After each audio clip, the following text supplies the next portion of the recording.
이제 다음 주면은 설 명절입니다. 설 명절. 이렇게 설 명절을 대할 때마다 저는 지금은 좀 그러지 않지만, 신정이다, 옛날에는 또는 구정이다라고 불렀던 것을 기억을 합니다. 예전에는 꼭 신정으로 세라고 몰다 보니까 대부분 사람들이 구정을 세고 있던 그 상황이었기 때문에 신정, 구정이라는 이름으로 바꿔서 나눴던 것 같습니다. 근데 요새는 다시 음력설 중심으로 드리게 되죠. 근데 음력설을 드릴 때마다 매번 드는 생각이 좀 있었습니다. 신정 때 이렇게 또 1월 1일 시작하게 되면 여러 가지 계획을 세우고 출발하지만 그렇게 살다 보면 잘 미진한 것들도 이제는 다시 한번 이 구정 음력설을 통해서 다시 한번 새해 계획을 다시 세우고 또 다시 재점검하는 것, 그렇게 또 하나의 출발점이 된다는 측면에서 또 이렇게 구정이 있다는 것은 여러 가지 또한 중요한 의미와 또 우리들에게 도전을 주는 것 같습니다.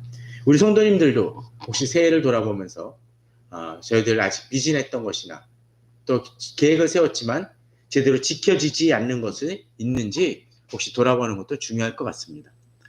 얼마 전 방송에서 보니까 그런 얘기가 나오더라고요. 소상공인들이 1월 달에는 매출이 떨어진다는 얘기를 합니다. 특별히 음식점이라든지 그런데요. 그런 연유 중에 하나가 대부분 그 1월 달에 1월 처음 출발할 때 내가 이제 몸 건강 관리를 하겠다는 이름으로 다이어트를 결심하다 보니까 음식점들에서도 매출이 좀 떨어진다는 얘기를 합니다. 그런데 이 얘기는 또 뭘 얘기할까요? 1월 달 지난 다음에는 안 지킨다는 얘기가 될 수가 있을 것입니다. 그게 우리의 모습일 것 같습니다. 그런데 진정 대단한 사람들은 그것을 꾸준히 지켜나가고 이루어가는 것입니다. 우리 하나님을 쫓고 하나님과 동행하는 것도 마찬가지일 것입니다. 최근에 여호수아서를 퀴티하고 있는데 여호수아서는 전반에는 정복에 대한 얘기가 등장을 하고 후반에는 그 땅을 분배하는 얘기들이 등장을 합니다. 근데 정복하는 땅을 언급을 하면서 그 11장에서인가 그런 얘기가 등장을 합니다. 예를 들면 여리고를 점령한 것 같이 아이성을 주니라. 또 아이성을 점령한 것 같이 뭘 주니라. 그런 얘기들이 계속 반복이 돼요. 그걸 보면서 제가 느꼈던 것은 그것입니다. 성경에는 출애굽을 했던 것처럼 출애굽을 시켜줬던 것처럼 하나님의 은혜가 너희를 지금 이 문제에 개입하시고 도와주실 것이다 라고도 얘기를 하지만 특히 여호수아처럼 출애굽이 아니라 바로 직전에 있었던 전쟁을 언급하면서 하나님께서 순간순간 도우시고 지금도 내게 역사하신다라는 것을 여호수아서는 특별히 보여주고 있다는 것입니다. 우리 삶이 그런 것 같습니다. 하나님의 은혜를 기억을 하긴 하지만 예전에 크게 도우신 것만 기억을 하지 바로 어제 나를 도우신 것, 그저께 나를 도우신 일은 잊어버리거나 무감각하게 지날 때가 많이 있다는 것이죠. 그러다 보면 지금 당장 내게 큰일이 터지기 전까지는 하나님께 제대로 기도하지 않는 모습들도 많이 있는 것 같습니다. 오늘 본문은 이제 1년을 계속적으로 벌써 3주나 보내고 있는 그 시점 속에서 우리가 어떻게 우리 자신을 정비하며 하나님을 좇으며 살아갈지를 보여주는 중요한 본문인 것 같습니다. 특별히 오늘 제목을 잡았던 것처럼 원수들 앞에서의 기도라는 건 뭘까요? 바로 우리에게 닥친 시련과 어려움이 있는 상황이라는 것이죠.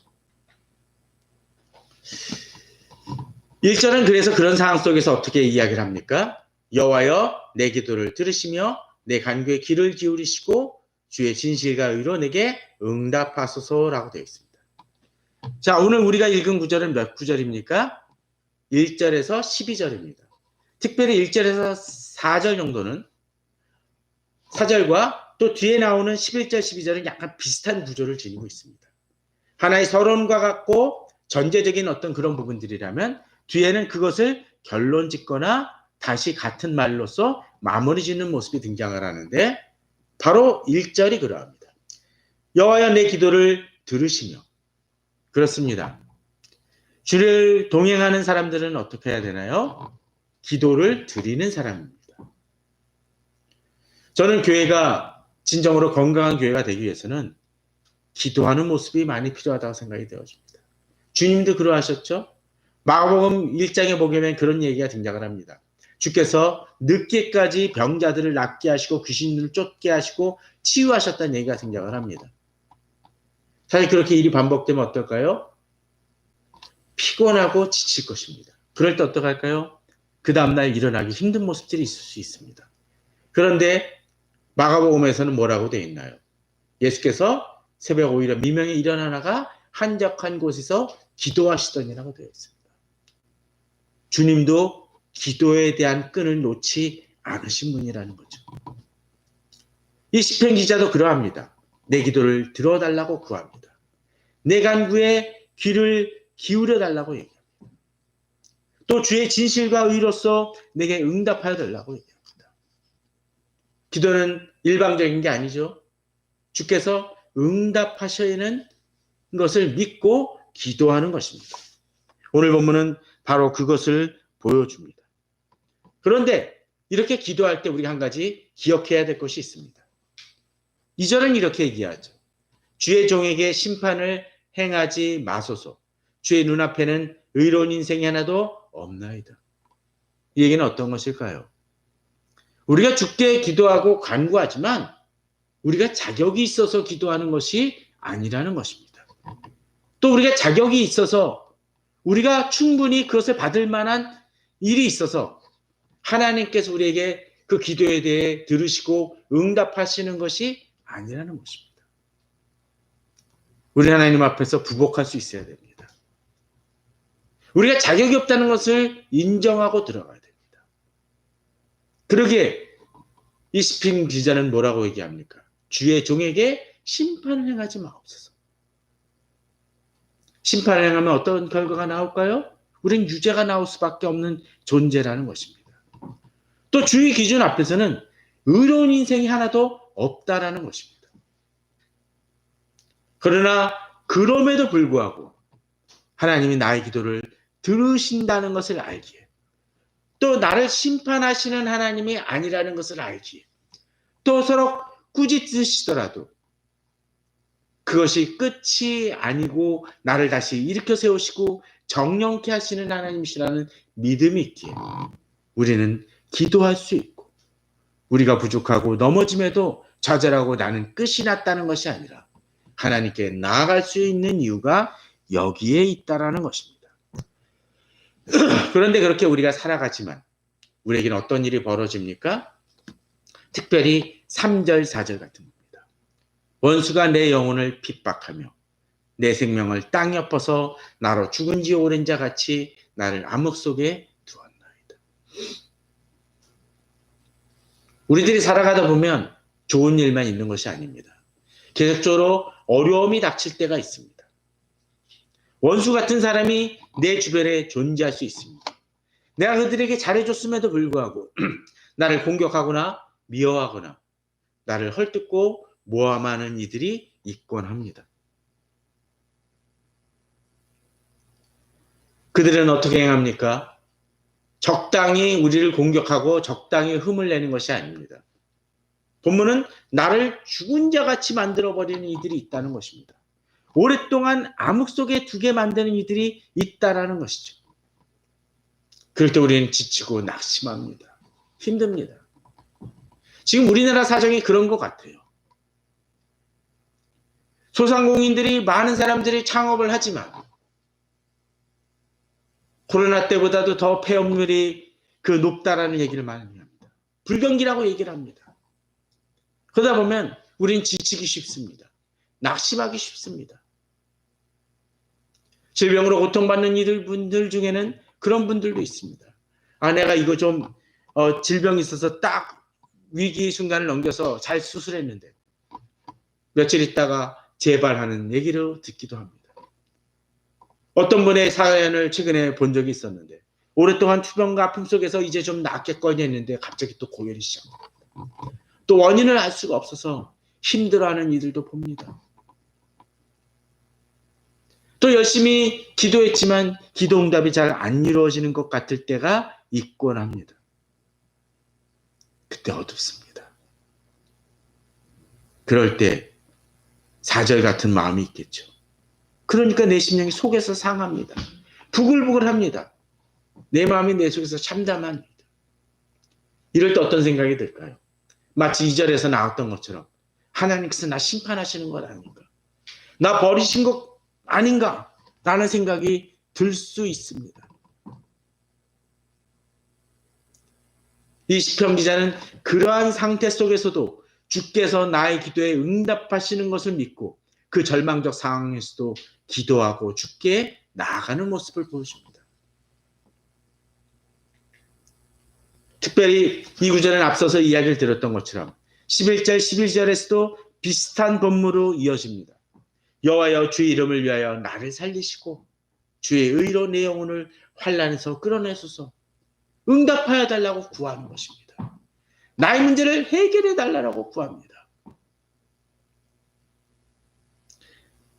앞서서 이 원수들에 대해서 3절에서는 그 원수들이 나를 핍박하고 나를 죽은 자 같이 만든다고 되어 있는데, 근데 12절에서는 어떻게 합니까? 원수들을 나를 괴롭히는 것만이 아니라 그 원수들이 어떻게 돼요?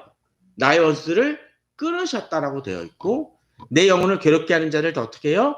멸하소서라고 이 시편 기자는 구하고 있는 것입니다. 우리가 힘들고 어려운 상황이 있지만 우리가 기도할 때 주께서 응답해 주심을 믿고 이렇게 기도할 수 있어야 됩니다. 근데 우리가 그렇게 구할 수 있는 이유가 있죠? 본문에 뭐라고 되어 있습니까? 나는 주의 종이기 때문에, 주께 속해 있기 때문에 나는 주를 의지하며 나아갈 수 있다는 것입니다. 저는 우리 성도님들이 그 믿음으로 기도하시기 바랍니다. 저 주님의 자녀 아닙니까? 그러니까 기도 들어주시옵소서. 주님께서 내게 약속하지 않았습니까? 내 기도를 들어주시옵소서. 내가 자격이 있어서 나를 구원하신 거 아니지 않습니까? 내가 항상 잘해서 주님의 자녀 삼으신 거 아니지 않습니까? 주의 자녀이오니 내 기도를 들어달라고 이 시편 기자는 이야기하고 있습니다. 그 마음으로 우리는 이 한 해를 살아가야 될 것입니다. 그렇다면 어떻게 우리가 주의 말씀대로 살아갈 수 있을까요? 주와 동행하는 삶을, 또 믿음의 삶을 살 수가 있을까요? 바로 그것이 5절에서 10절 사이에 나옵니다. 첫 번째 이것을 행할 수 있는 방법 중에 하나는 바로 5절과 같은 내용이죠. 내가 옛날을 기억하고 주의 모든 행하신 것을 읊조리며 주의 손이 행하는 일을 생각하고. 좀 먼저 5절에 집중해 보겠습니다. 자, 5절을 보면 한 세 가지 정도를 언급할 수 있습니다. 첫 번째 뭘까요? 저 노란색으로 되어진 걸 보면 내가 옛날을 기억하고라고 되어 있습니다. 옛날을 기억한다는 것은 뭘까요? 그저 내가 살아왔던 과거, 추억, 앨범 들여다보는 것입니까? 아니죠. 과거의 나의 삶을 돌아봅니다.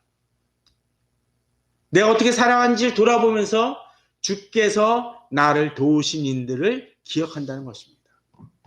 주를 만난 사건들을 기억한다는 것입니다. 그것이 어떤 것입니까?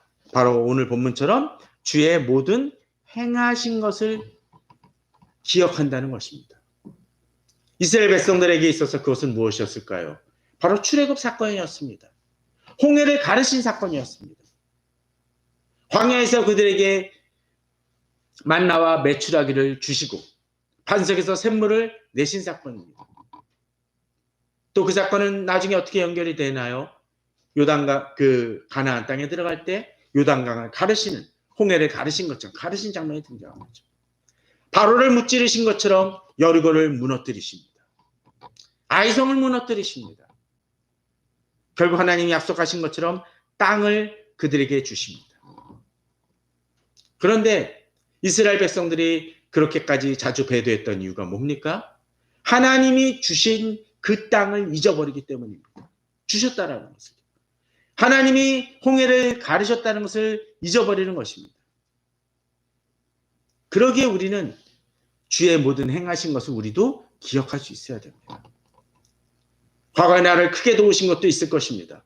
어떤 분에게는 질병을 낫게 하는 일이 있을 수 있습니다. 또 직장을 갑자기 생기게 만드신 일들도 있을 것입니다.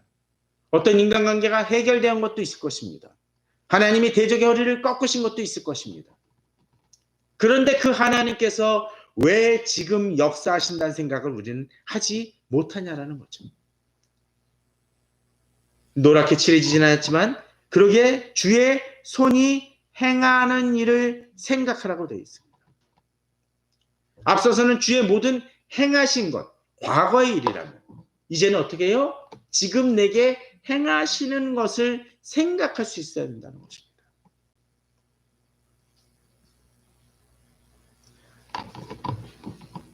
주님의 은혜는 어떤 면에서는 뷔페와 같은 것 같아요. 떡집에 가면 뭘 먹을 수 있나요? 떡을 먹을 수 있죠. 그죠? 떡집에 가서 배추를 찾거나 또는 뭐 여러 가지 식혜를 찾으면 해결이 잘 안 될 것입니다. 가끔 떡집에서 식혜를 파는지는 잘 모르겠지만. 그런데 뷔페라는 건 뭘까요? 가서 내가 김밥을 먹고 싶으면 김밥을 먹고, 샐러드를 먹고 싶으면 샐러드를 먹어도 되고, 뭐 짜장면 있으면 짜장면을 먹어도 됩니다. 근데 우리는 주님에 대해서 그럴 수 있다라는 거예요. 한 가지만 구하고 주님의 영역이 거기서만 머문다고 생각을 합니다. 아니죠? 주님은 모든 것이 있는, 모든 것을 주시는 분이라는 것입니다. 자기 아들을 아끼지 아니하시고 우리 모든 사람을 위하여 내어주시니까 우리에게 모든 것을 허락하시지 않겠냐고 얘기합니다. 아들까지 주신 하나님에게 모든 것을 주신다는 것입니다.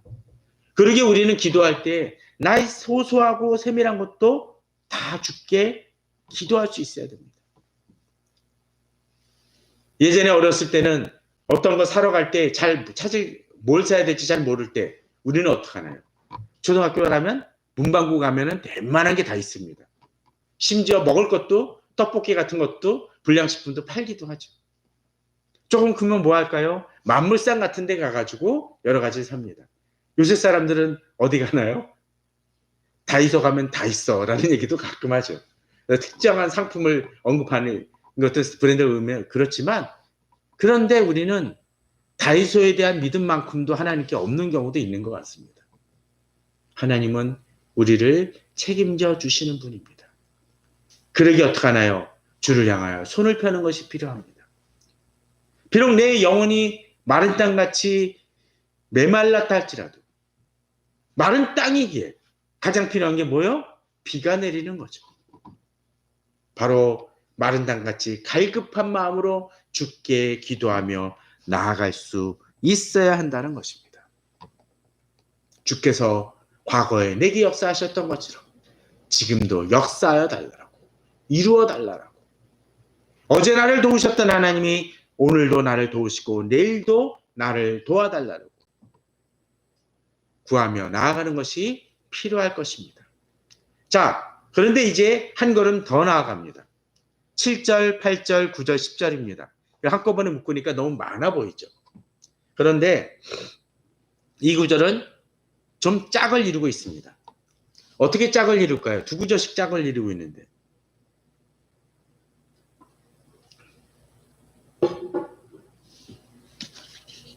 어떻게 짝을 이룰까요? 7절, 9절, 8절, 10절로 보면 좀 재미있습니다. 먼저 7절입니다. 여호와의 속히 내게 응답하서 내 영이 피곤하이다라고 되어 있고, 9절에서는 여호와의 나를 내 원수들에게서 건지소서라고 되어 있습니다. 내게 응답하여 달라고 합니다. 내가 피곤하다고 얘기합니다. 지금 그는 힘들어 죽을 지경입니다.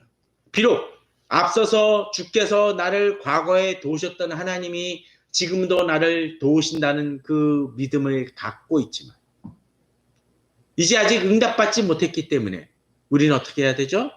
바로 그 하나님을 의지하여 기도하시는 것입니다. 속히 내게 응답하소서. 내가 지쳐서 힘들고 피곤하다라는 것입니다. 또 기도할 때 마치 그 기도가 벽에 도달하고 막히는 듯이 느껴질 때가 있을 수 있습니다. 우리 성도님들 휴대폰으로 전화할 때 가끔 그런 경우 있지 않습니까? 전화가 잘 안 들릴 때가 있죠. 그럼 뭐라고 얘기하나요? 야, 너 내 소리 들리니? 난 잘 안 들리는데? 근데 저쪽에서는 그렇게 얘기하면 뭐 들린다고 얘기를 하는 경우도 있죠. 다시 연결을 하게 되면. 우리가 기도도 그럴 때가 있는 것 같아요. 기도하지만 일방적인 것처럼 느껴질 때가 있습니다. 응답이 이루어지는 것 같지 않을 때가 있습니다. 그런 상황에 처했을 때 우리는 힘듭니다. 그러게 이 시편 기자는 그런 상황 속에서 두려워하나이다 라고 얘기하면서 여호와여 나를 내 원수들에게서 건지소서. 비록 지금 응답받지 않는 것 같지만 주께서 들으시는 것을 알고 믿기에 이 시편 기자는 나를 원수들에게서 건져달라고 얘기합니다. 지금의 상황에서 건져달라는 거죠. 그리고 내가 세상이 아니라 주께 피하여 숨었다라고 되어 있습니다. 주를 의지하지 않고서는 지금의 상황과 어려움이 해결되지 않을 것을 알기 때문이죠. 어떤 때 우리들은 그럴 때가 있는 것 같습니다. 내가 여러 가지 계획을 세우고 사업을 위해서 여러 가지 준비하는데 그것이 어그러질 때가 있을 수 있죠. 어떤 분은 식당 하는 데 있어서 내가 음식을 좋은 때라고 생각이 들어서 왕창 준비했는데 갑자기 여러 가지 사회적인 문제로 인해서 그 부분이 차단되어지거나 제대로 팔리지 않을 때가 있을 수 있습니다. 예전에 조장으로서 청년 때 성경 공부를 인도하려고 그러면 가장 잘 준비했다고 생각되었을 때 조언이 전혀 안 나올 때도 있음을 경험합니다. 우리는 그런 변수 속에서 살아갑니다. 우리 힘으로는 안 된다라는 거죠. 우리 노력과 계획만으로는 안 된다는 것입니다. 지금 우리 사회 문제를 한번 살펴보십시오. 우리가 목소리를 높인다고 해결될 수 있는 문제입니까? 쉽지 않습니다. 갈등과 분열은 계속적으로 벌어지고 있습니다. 이런 상황 속에서 주께서 해결해 달라고 우리는 구해야 됩니다. 자기 목소리만 높이니까 사실 해결이 안 되는 부분들이 많이 있는 것 같습니다. 주를 바라봄으로 주께 나아가는 것이 필요하다라는 것이죠. 그리고 주께서 건져달라고 주만을 바라보니 내 생각과 내 계획이 아니라 주께 피하여 숨음을 통해서 진정 주의 구원이 이루어달라고 기도하시는 겁니다. 이제 7절 9절이 그렇다면 8절 10절도 비슷합니다. 8절 10절 보게 되면 비슷해 보이면서도 많이 다른 것 같습니다. 특별히 8절은 그 큐티 하시는 분들은 많이 이 구절을 인용을 하죠. 아침에 나로 하여금 주의 인자한 말씀을 듣게 하소서, 주를 의뢰한다라고, 자녀끼리 알게 한다고, 또 내용을 주께 드리고 맡긴다라는 얘기를 합니다. 그런데 이 8절 10절을 같이 보면 더 재밌는 것 같습니다. 자, 어떤 부분이 그럴까요? 자, 보시게 되면 색깔이 등장을 하죠. 아침에 나로 하여금 주의 인자한 말씀, 10절에선 주의 뜻, 또 파란색은 듣게 하소서라고 8절에 되어 있다라면 10절에서는 행하게 하소서라고 되어 있고, 또 초록빛깔은 다니엘길이라면 공평한 땅으로 되어 있고, 그 다음은 알게 하소서라고 되어 있다면 인도하소서라고 되어 있습니다. 이걸 이렇게 보면 이럴 수 있습니다. 8절 9절에 보면 인자한 말씀, 주의 뜻, 듣게 하소서, 행하게 하소서, 다니엘길, 공평한 땅, 알게 하소서, 인도하소서. 자, 이 구절의 차이는 좀 뭘까요? 어떤 것이라고 생각되어집니까? 앞에 것이 좀 추상적이고 하나님의 응답만을 얘기한다라면 이제 뒤에 것은 조금 더 구체적이고 실제적이고 실천적 의미가 담겨있는 단어들이 좀 사용되어지는 답니다. 우리가 주의 인자한 말씀을 구합니다. 주의 인자한 말씀을 듣게 해달라고 되어 있습니다. 사랑의 말입니다. 은혜의 말입니다. 그런데 다른 번역 속에서는 이제 이렇게도 얘기합니다. 인자한 말씀을 변함없는 사랑의 말씀이라고 되어 있습니다. 그렇습니다. 주께서 우리에게 하시는 말씀은 바로 변함없는 사랑의 말씀을, 인자의 말씀을 하시는 것입니다. 근데 문제는 뭔가요? 인자한 말씀을 듣게 하여 달라고 이야기를 하지만 정작 그것이 내게 하나님께서 주시는 주의 뜻이라는 것을 제대로 신뢰하지 못할 때가 많이 있습니다. 듣기는 많이 합니다. 그런데 그것이 주의 뜻이라는 것을 인정하지 않는 경우들이 많습니다. 그러니까 아무리 어떤 때 상담을 주의 말씀으로 상담했다 할지라도 자기가 행동하는 것은 전혀 다르게 나아가는 이들이 많습니다. 심지어 그렇게 얘기하기도 하죠. 제가 믿는 하나님은 그렇지 않습니다. 하나님이 다른 분이십니까? 같은 분인데도 가끔씩 그런 얘기를 하시는 분들이 있곤 합니다. 주께서 내게 변함없는 사랑의 말씀을 하신다고 생각한다면 우리는 그 말씀을 어떻게 해요? 주의 뜻으로 알고 순종해야 된다는 거죠.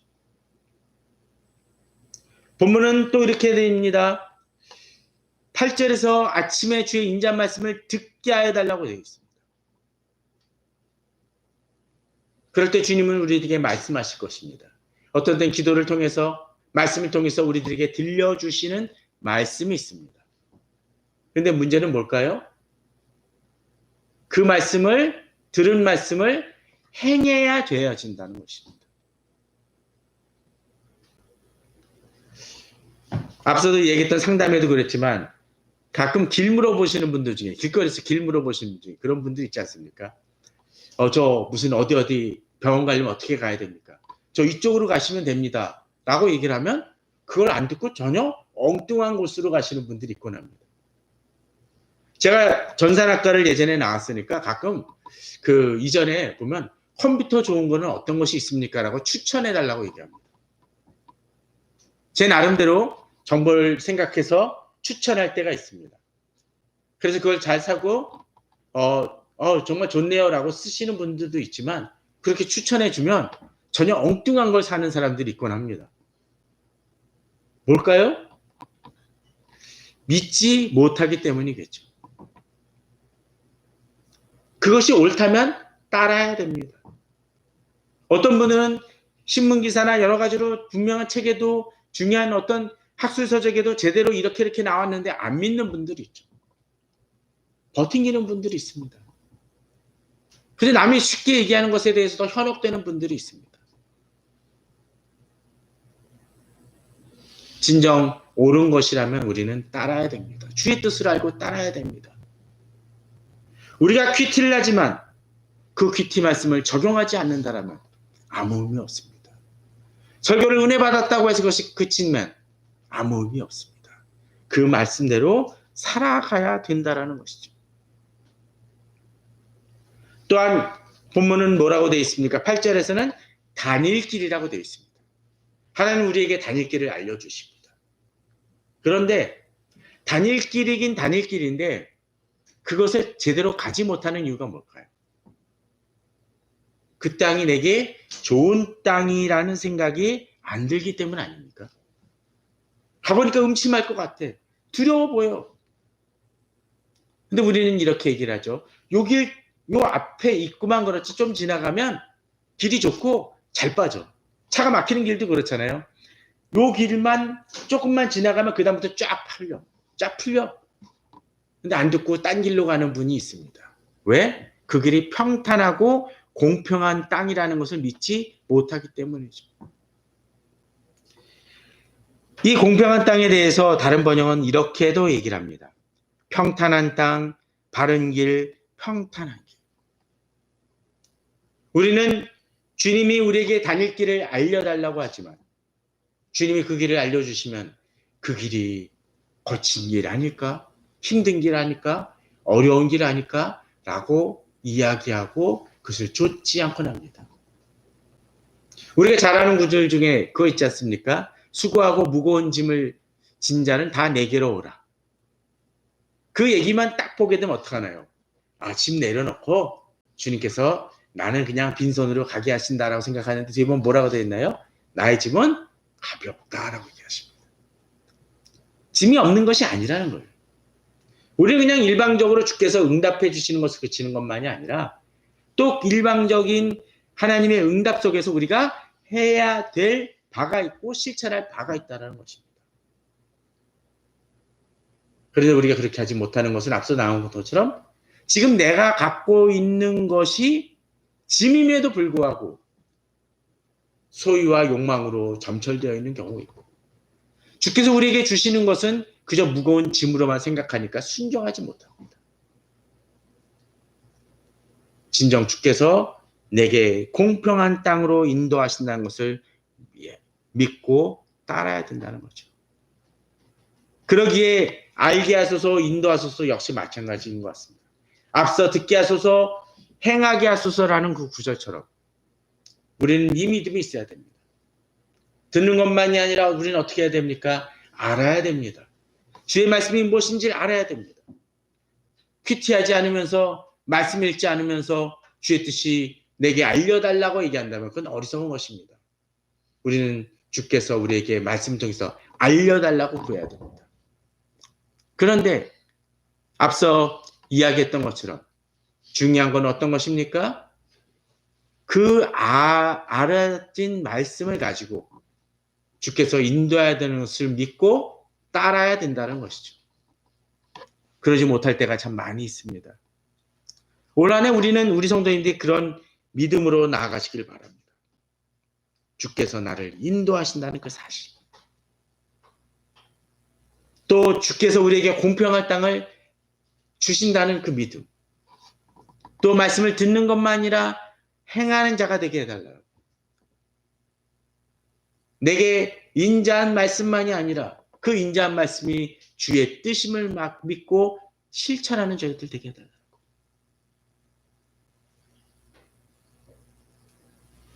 우리 주변에 보면은 그런 사람들 있곤 합니다.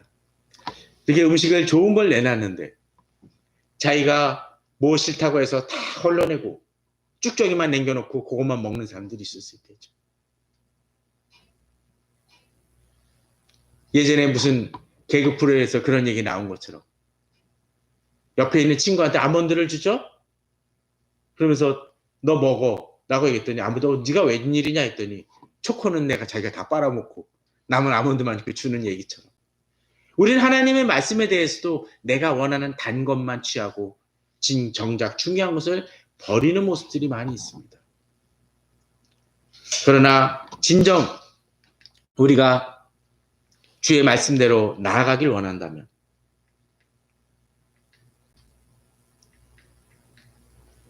그 7절 에서 10절 말씀처럼 구하는 것만이 아니라 주의 인자한 말씀을 듣게 하여 달라고 또 주를 의리하고 나아가게 해달라고 또 주의 뜻대로 나아가게 해달라고 우리가 구하며 나아가는 것이 필요할 것입니다. 아침에 또 시간 날 때 꼭 퀴티하시고 말씀 읽으시는 우리 성도님들 되길 바랍니다. 그러나 그 말씀을 듣고 그냥 좋아하는 것만이 아니라 설교 말씀을 듣고 아멘만 하는 것이 아니라 그 말씀대로 나의 삶 속에 녹아다니고 약속의 말씀을 붙들고 주께서 공평한 땅으로 인도하실 것을 믿고 믿음으로 나아가시는 우리 성도님들 되시기를 바랍니다. 그럴 때 이제 11절 12절의 결론이 나옵니다. 여호와여 주의 이름을 위하여 나를 살리시고 저는 이 구절이 항상 인상 깊습니다. 앞서 2절에서 뭐라고 되어 있나요? 내가 심판받을 수밖에 없는 자이지만 주께서 심판하지 말아달라고 구하는 것처럼 이제 주의 은혜를 입은 자이기 때문에 주님은 주의 이름을 위하여서라도 나를 살리시는 분이라는 것입니다. 내가 비록 자격이 없고 어떤 데 실수도 하고 하나님 앞에서 범죄하기도 하지만 주께서 뭐로? 주의 이름, 주의 명예 때문에라도 나를 놓지 않으시는 하나님이라는 거죠.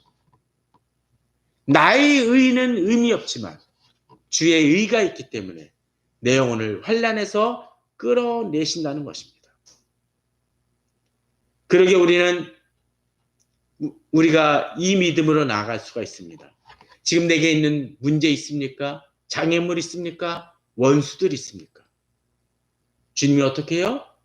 나에 대한 너그러운 마음으로 그 원수들을 끌어내시는 하나님을 믿어야 된다는 것이죠. 또 내 영혼을 괴롭게 하고 나를 힘들게 하는 이들을 어떻게 해요? 다 멸하시는 하나님이라는 거죠. 저는 우리 성도님들이 이 12절을 가지고 기도하시기 바랍니다. 주님, 나의 원수들을 끊어 주시옵소서. 나를 괴롭히는 이들을 멸하여 주시옵소서. 그때 붙일 수 있는, 이렇게 외칠 수 있는 그 이유가 있죠. 내가 누구? 나는 주의 종입니다. 내가 남의 종이라면 이런 기도를 드릴 수가 없겠죠. 내가 누구의 종? 주의 종. 주의 자녀이기 때문에, 주의 백성이기 때문에 우리는 기도할 자격이 있고 주님이 응답하시는 것을 믿을 수 있다는 것입니다. 저는 우리 성도님들이 이 믿음으로 이 2025년, 쉽지 않게 시작되어진 이 2025년을 승리하시고 주의 응답을 받고 주의 공평한 땅으로 나아가시는 우리 성도님들 되시기를 주님의 이름으로 축원합니다.